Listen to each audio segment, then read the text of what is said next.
Âgé de 85 ans, le couturier russe Slava Zaïtsev est mort ce dimanche 30 avril. Surnommé le Dior rouge, il a connu le succès grâce à ses nombreux modèles de robes aux motifs inspirés des tissus traditionnels russes. Ce dimanche 30 avril, le couturier russe Slava Zaïtsev, surnommé le Dior rouge, est mort à l'âge de 85 ans, comme l'a confirmé à la AFP la porte-parole de sa maison de mode à Moscou. Elle a aussi ajouté qu'en mois de mars, lorsqu'il a réuni ses amis pour son anniversaire, on voyait déjà qu'il était très faible.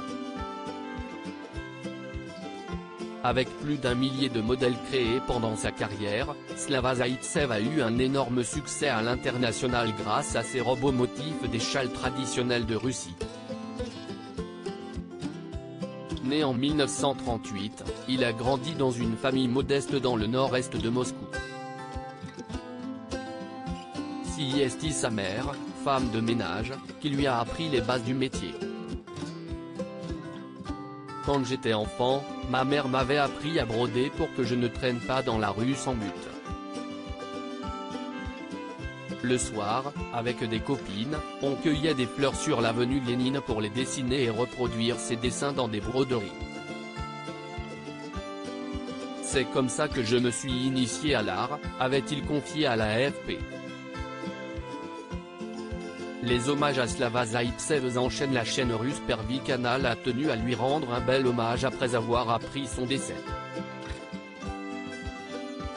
Le couturier Vyacheslav Zaïtsev est décédé.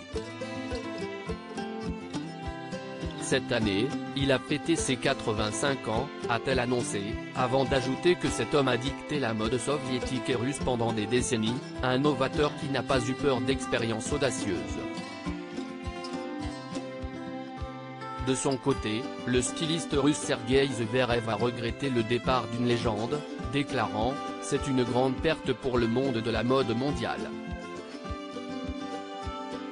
Slava Zaïtsev reconnu dans le milieu de la mode française fier de ses créations, Slava Zaïtsev avait confié à la AFP en 2017 qu'il pouvait habiller toute une parade sur la place rouge avec ses vêtements.